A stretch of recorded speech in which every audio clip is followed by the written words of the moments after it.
پرسوں انہوں نے کھوسا ہاؤس پر ڈیرہ غازی خان میں جا کر ریڈ مارا اور میرے داماد کے جو ہے بھائی کو پکڑنے کے لیے گئے اور ذوالفقار کھوسا بھی وہاں موجود تھے.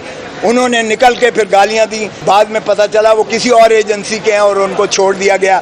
معافیاں مانگی گئی. شریف برادران اور پی ڈی ایم کے جتنے اکابرین تھے جنہوں نے اپنے آپ کو جو ہے آئین سے اپنے آپ کو جس طریقے سے کرپشن کے چارجز میں، جس طرح سے نیب کے کیسز سے جس طرح سے اپنے آپ کو بری ذمہ کروایا، جس بھونڈے طریقے سے انہوں نے قانون میں ترامیم کی، جس طریقے سے بریزن نیکڈ طریقے سے انہوں نے جو ہے قانون کو جو ہے مسخ کر کے اپنے آپ کو ان کیسوں سے نکالا، آج وہ مقدمہ بھی جو ہے وہ چیف جسٹس صاحب کی سربراہی میں 3 رکنی بینچ نے آج سماعت کیا. اور آج خواجہ حارث صاحب جو 3 ماہ متواتر مسلسل 3 ماہ سے ایک عدالت سے دوسری عدالت 24 گھنٹے جو ہے وہ خان صاحب کے کیسز میں وہ رہے اور اتنا وہ سرگرداں رہے کہ ان کی طبیعت ناساز ہو گئی اور وہ بیماری کی وجہ سے آج آ نہ سکے. اور انہوں نے اس کا برملا اظہار اپنی درخواست لکھی ہوئی میں کیا جس میں انہوں نے آج آنے سے استثناء مانگا تھا، لیکن اس کے باوجود انہوں نے تحریری طور پر جو سپریم کورٹ نے تقاضا کیا تھا کہ آپ تحریری بحث اس معاملے کی دے دیں، وہ انہوں نے آج سبمٹ اپنا دوسرے ایسوسیٹ کی جانب سے وہ کر دی گئی اور وہ انہوں نے پیش کی. تو مخدوم علی خان صاحب نے کراچی سے شامل کی، شرکت کی اور انہوں نے کہا مجھے یہ کل ملی ہے، یہ ان کی جو لکھ کے انہوں نے دی ہے تو میں اس کا جواب دینا چاہوں گا. بینچ نے کہا ٹھیک ہے. تو اس پر منصور علی شاہ صاحب، جسٹس منصور علی شاہ صاحب نے کچھ کہا کہ یہ بتائیے گا کہ کیا میں جو ہے چونکہ پہلے نوٹ دے چکا ہوں کہ یہ جو ہے 3 چیزوں پر. نمبر 1 کہ کیا جو ہے یہ مینٹینیبل ہے، اور میری نظر میں مینٹینیبل نہیں ہے بلکہ باقی 2 جج صاحبان نے کہا مینٹینیبل ہے. تو بھائی میجورٹی ظاہر ہے وہ کیس آگے چلتا رہا. دوسرا انہوں نے کہا کہ میں نے جو آرمی ایکٹ والے کیس میں میں نے یہ لکھا کہ مناسب ہوگا کہ پہلے اس کا practice and procedure of Supreme Court rules کا، جس میں بینچ کی تشکیل پر 3 سینئر ججز کی بات کی گئی ہے، اس کا پہلے فیصلہ کیا جائے اور تب جو ہے بعد میں پروسیڈ ہو، کیونکہ پھر بینچ کی کمپوزیشن جو ہے شاید مختلف ہو جائے. تو انہوں نے کہا ایک بات. دوسری بات یہ ہے کہ کیا میری اس آبزرویشن کے بعد جو میں نے نوٹس دیا ہے کیا یہ بینچ کو آگے پروسیڈ کرنا چاہیے. اور تیسرا انہوں نے کہا کہ اگر یہ فیصلہ ہو بھی جاتا ہے تو کیا فل کورٹ کو سننا مناسب ہوگا یا 5 اور 5 ججز سنیں، جس طرح پہلے کیسز میں جو جتنے اہم کیسز تھے اس میں لارجر بینچ سنتی رہی ہے. تو کیا اس کے باوجود جو ہے اس بینچ کو جو ہے سننا چاہیے. تو چیف جسٹس صاحب نے کہا کہ ٹھیک ہے یہ ہم آپس میں بیٹھ کے فیصلہ کریں گے، آپ اس کیس کو ہم جاری رکھنا چاہتے ہیں. اگرچہ مخدوم علی خان صاحب سے جب ان کی رائے لی گئی تو انہوں نے بھی کہا کہ ان کے نوٹ کی اہمیت ہے، مگر چیف صاحب نے کہا ٹھیک ہے آپ لکھ کر دے دیجئے گا، اس میں وقت کی قلت ہے اور میں یہ بوجھ اپنے سر پر نہیں لے کے جانا چاہتا کہ ہم 1 سال سے 2022 سے اس کیس کو سن رہے ہیں اور سننے کے بعد چونکہ میری ریٹائرمنٹ قریب ہے میں نہیں چاہتا کہ اس کو انڈیسائیڈڈ چھوڑ کے جاؤں، اور میں چاہتا ہوں کہ یہ ایک اہم کیس ہے اور اس کا فیصلہ جو ہے یکسو ہونا چاہیے. سو اس لیے انہوں نے یہ عزم کا اظہار کیا کہ 1 ہفتے کی انہیں ٹائم دیا ہے، یہ سوموار چھوڑ کے اگلے سوموار کو رکھا ہے. انہوں نے دونوں فریقین کو کہا ہے کہ آپ مزید تحریری اپنا جو ہے جواب دے دیجئے گا اور اس کیس کو ہم فیصلہ کر کے جائیں گے. سو یہ کسی کی غلط فہمی ہو اگر کہ یہ لمبو میں چھوڑ جائیں گے یا اس کو تھو کھاتے میں ہو جائے گا، تو ایسا نہیں ہونے جا رہا. انشاءاللہ چیف جسٹس ہمیں یہ عمر عطا بندیال چیف جسٹس تاریخ میں یاد رکھے جائیں گے. یہ جتنے نفیس شخص ہیں، جتنے یہ وزادار ہیں اور جتنا یہ قوم اور ملک کا درد رکھتے ہیں، جتنا ان ایشوز کو وہ سمجھتے ہیں کہ یہ پاکستان کے بنیادی حقوق سے اگر کوئی متصادم ہے اور عوام کے حقوق پر جو ہے غاصبانہ یہ عمل ہے تو وہ انشاءاللہ اس کا تدارک کر کے جائیں گے اور عوام دیکھے گی، انشاءاللہ دیکھے گی کہ جو ہے جس طرح سے انہوں نے اپنے کیسز کو دفن کر کے بند کیا ہے، قانون کو ترمیم کر کے، اور قانون کو اپنے ذات کے لیے انہوں نے مفاد کے استعمال کیا ہے، مفاد عامہ کی بجائے۔ جو قانون اس حکومت نے 16 مہینے میں بنائے ہیں، ایک بھی مفاد عامہ کے لیے نہیں ہے، ایک بھی پبلک کے بینیفٹ میں نہیں ہے، ایک قانون سازی ایسی نہیں ہے جو عوام الناس کو کوئی فائدہ دیتی ہو۔ انہوں نے ذات کو فائدے پہنچائے ہیں، اپنے جو ہے کرپشن کے کیسز کو انہوں نے بند کیا ہے، انہوں نے 16 ارب کے مقصود چپڑاسی والے کیسز انہوں نے دفن کیے ہیں، بند کیے ہیں، انہوں نے ایسٹس والے کیسز بند کیے ہیں، اور اس جج کو MP1 کی جو ہے ہائیسٹ پوسٹ فیڈرل گورنمنٹ میں دی ہے، جو ریٹائرمنٹ کے بعد اس کو یہ انعام دیا ہے، اور جس نے عمران خان کو سزا دی ہے اس کو اگلے دن ہی لندن پہنچایا ہے، اور وہ ماشاءاللہ سپریمو کے ساتھ ملاقات کرتا ہوا دیکھا گیا ہے، اور وہ اپنی وصولیاں کر رہا ہے۔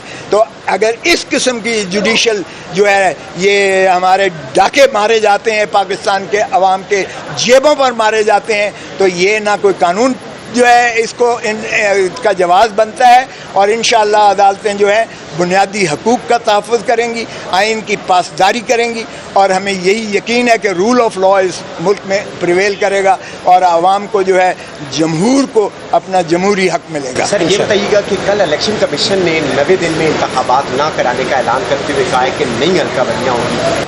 پنجاب کا الیکشن 90 دن کے اندر نہیں کروایا گیا، KPK کا الیکشن نہیں کروایا گیا، اور سرزمین بے آئین بنایا گیا ہے پاکستان کو، تو میرا نہیں خیال کہ یہ جو ہے اس طرح سے یہ الیکشن کمیشن کا یہ اعلان کسی انداز سے کسی طور پر بھی آئین کے کسوٹی پر یہ اترتا ہے۔ یہ ہیلے بہانے بند کر دیں۔ یہ اب کہتے ہیں کہ جی ہم یہ 14 اگست تک 14 دسمبر تک یہ پروسیس جو ہے مکمل کر لیں گے، یہ حلقہ بندیاں کر لیں گے، اور اس کے بعد ہم جو ہے ان کو الیکشن شیڈیول دیں گے جو کہ 56 دن پر محیط ہے، اور یہ الیکشن فیبری کے وسط سے لے کر مارچ 2024 فیبری 2024 سے مارچ 2024 کے درمیان میں الیکشنز ہوں گے۔ تو اس کا کوئی جواز جسٹیفیکیشن آئین میں اس کا نہیں بنتا ہے۔ پھر آئین میں یہ ان کو توسیع آ کے سپریم کورٹ میں لیں گے۔ اب مجھے نہیں پتا کہ چیف الیکشن کمشنر صاحب چیف جسٹس آف پاکستان سے ملاقات کر کے گئے ہیں، یہ مجھے نہیں پتا کہ اس میں کیا انہوں نے اپنی معروضات دی ہیں اور چیف جسٹس صاحب نے کیا ہدایات دی ہیں، لیکن جو جوڈیشل ورڈکٹس ہیں، جوڈیشل ورڈکٹ سپریم کورٹ کے دونوں مرتبہ سپریم کورٹ نے پہلے کہا کہ آپ پر لازم اور واجب ہے کہ 90 دن میں کریں، اگرچہ تھوڑا سا توسیع دی گئی اور 14 مئی کا الیکشنز کا حکم دیا، اور پھر الیکشن کمیشن آف پاکستان کی نظر ثانی کی درخواست کو خارج کرتے ہوئے بڑا واضح طور پر سپریم کورٹ نے لکھا کہ یہ الیکشن کمیشن آف پاکستان نے آئین سے ماورا جو اقدامات کیے ہیں یہ آئین کو توڑنے کے مترادف ہے، اور اس لیے انہوں نے پھر اپنا جو ہے حکم کو ریسٹور کیا۔ اب میں توقع کرتا ہوں کہ سپریم کورٹ اپنے اس حکم کی اگرچہ عمل نہیں ہو سکا، لیکن اس کی عملداری میں توہین عدالت کا ارتکاب جن نے کیا ہے ان کو قرار واقع سزا بھی دے، اور ان کو نااہل کرے تاکہ وہ پھر چور دروازے سے اپنی طاقت کے بل بوتے پر لوٹی ہوئی دولت کے ذریعے وہ پھر پاکستان کے جو ہے حکمرانی میں نہ آ جائیں۔ 16 مہینے میں جو اس ملک کی بربادی کی ہے، کیا وہ دوبارہ چاہتے ہیں انعام کے طور پر وہ آئیں اور پھر لٹو پہلے اس کو صاف کرو سلیٹ کو، اور پھر اس کے بعد آؤ اور پھر نئے سرے سے جو ہے اپنا آپ کو جو ہے متمول کر کے عوام کے ووٹوں یا جس کے بھی کندھوں پر چڑھ کے آئے ہیں اقتدار میں اور پھر اس ملک کو لوٹیں، تو یہ میرا نہیں خیال کہ وہ عوام کو فیس بھی کر سکتے ہیں۔ ذرا الیکشن میں جا کر دیکھیں، جمہور کو ذرا جا کر دیکھیں، جمہور کو انہوں نے مار دیا ہے۔ جو بجلی کی، جو تیل کی، جو گیس کی مہنگائی کر دی ہے انہوں نے، جس سے سارے کا سارا جو ہے آپ کی جو ہے افراط زر اس قدر بڑھ گئی ہے کہ اب تیل جو ہے 300 روپے پر لیٹر پہ جا رہا ہے، اور 310 روپے پہ ڈالر چلا گیا ہے، اور جو انہوں نے حالت کر دی ہے 17,000 ارب روپیہ 17,500 ارب روپیہ پاکستان کو مقروض کر کے ہماری 3 نسلوں کو یہ قرض کے نیچے دبا کے گئے ہیں, دفن کر کے گئے ہیں. اللہ ان سے پوچھے گا اور عوام پوچھے گی. جی سر, یہ ایک آپ کی بات بالکل ٹھیک ہے. ایک سپریم کورٹ بار ایسوسیشن نے ایک پٹیشن کر رکھی ہے کہ یہ سی سی آئی کا جو فیصلہ ہوا ہے, یہ 2 وہ چیف منسٹر ہیں جو عوام کے ترجمان ہیں ہی نہیں, جو عوام کے ووٹوں سے چیف منسٹر نہیں بنے ہوئے. وہ پنجاب اور خیبر پختونخوا کی نمائندگی کر کے کیسے کر سکتے ہیں کہ جی نئی مردم شماری کے بنا الیکشنز نہیں ہیں تو نئی مردم شماری پر الیکشنز ہونے چاہیے. ان کو یہ اختیار ہی نہیں تھا. اس لیے اس کا بھی سپریم کورٹ احاطہ کرے گی. اور جہاں تک پنجاب اور خیبر پختونخوا کا ہے تو وہاں ایک غاصب کیئر ٹیکر حکمران ہیں, غاصب ہیں. کے پی کے میں تو اس نے ساری اسمبلی ڈیزالو کر دی, کیبنٹ ڈیزالو کر دی, اس لیے کہ ساروں کی وابستگی سیاسی جماعتوں سے تھی. 5 اس سیاسی جماعت کے ہیں, 4 اس سیاسی جماعت کے ہیں, 3 اس سیاسی جماعت کے ہیں. الیکشن کمیشن کو لکھنا پڑا اور ساری جو ہے ڈیزالو ہو گئی. پنجاب میں بھی الیکشن کمیشن نے لکھا ہے پنجاب حکومت کو لکھا ہے کہ آپ صرف ڈے ٹو ڈے کام کر سکتے ہو. آپ کے جو وزراء اور جو اس سے مابرہ کام کر رہی ہے کابینہ, اس کا کوئی قانون اور آئین میں جواز نہیں ہے. اور یہ خواجہ آصف کے کیس میں سپریم کورٹ کا فیصلہ موجود ہے کہ کیئر ٹیکر کا کتنا اختیار ہوتا ہے. وہ حکومت کے برابر نہیں ہوتے, وہ ریگولر حکومت نہیں ہوتی ہے, اور نہ وہ یہ کام کر سکتے ہیں اور نہ وہ 90 دن سے زیادہ تجاوز کر سکتے ہیں.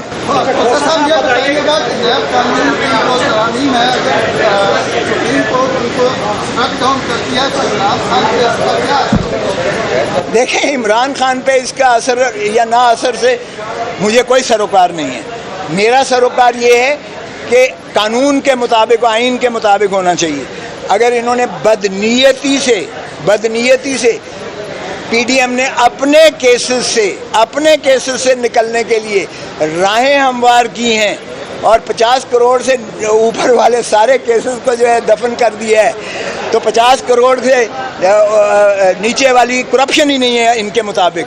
اور اس کے علاوہ جو انہوں نے اپنے باقی قوانین بنا کے انہوں نے سارے کیسز دفن کر دیے, وہ تو کھل جائیں گے.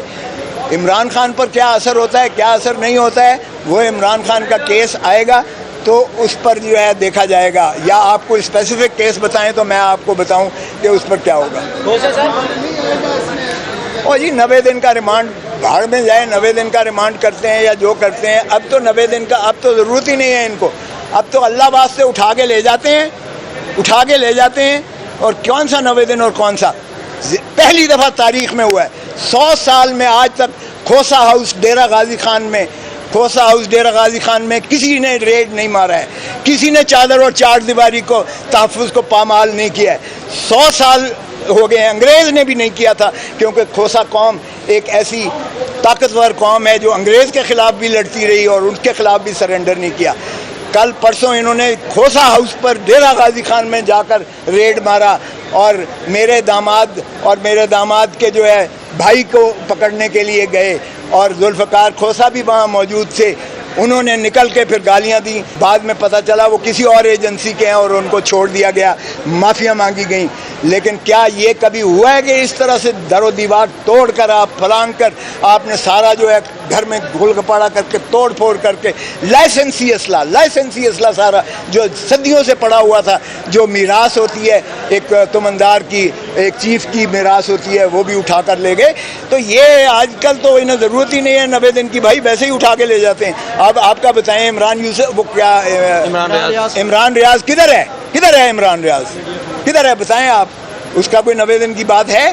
تو اس لیے چھوڑ دیں. جو کچھ ہو رہا ہے اس ملک میں یہ قانون اور آئین سے ماورا چیزیں ہو رہی ہیں, اور اس کا جو ہے عوام کے اندر جو غم و غصہ ہے یہ ووٹ مانگنے جائیں گے پی ڈی ایم والے تو پتہ چل جائے گا. چیف جسٹس سے الیکشن کمشنر کی ملاقات ہوئی اور اس کے بعد سینسس کا انہوں نے اعلان بھی کر دیا وہاں سے پیاروں کے ذریعے. تو کیا یہ سپریم کورٹ بھی اب جو ہے جس طرح چیف جسٹس متا بندیال بھی کیا ان کے پینل پہ چلے گئے یا ان کی سوچ میں؟ میرا دیکھیں, پھر آپ چیف جسٹس عمر عطا بندیال کو پھر آپ جانتے ہی نہیں ہیں. عمر عطا بندیال ضرور سافٹ اسپوکن ہے, ضرور وہ جو ہے مہذب ہیں, بہت زیادہ حلیمی طبع ہے, لیکن بہت زیادہ پختہ اور فرم ہیں اپنے ارادے میں. وہ بالکل ایسی بات نہیں ہے. یہ آپ کے سامنے پٹیشن آ گئی ہے نا سپریم کورٹ بار ایسوسی ایشن کی, تو اس میں آپ دیکھ لیں گے کہ سپریم کورٹ جو ہے الیکشن اسکیڈیول کو کس طرح سے الیکشن کمیشن آف پاکستان کو پابند کرتی ہے. اس کا جواب آپ کو عنقریب مل جائے گا. چیف جسٹس آف پاکستان جو ہے کوئی پریشر لینے کے لیے تیار نہیں ہے, اور نہ ہی سپریم کورٹ کے جج پریشر لیتے ہیں. سو آپ خاطر جمع رکھیں, آنے والے چیف جسٹس بھی انہوں نے غلط پورٹرے کیا ہے, وہ شاید اس سے بھی زیادہ سخت ہوں گے. Thank you sir, thank you.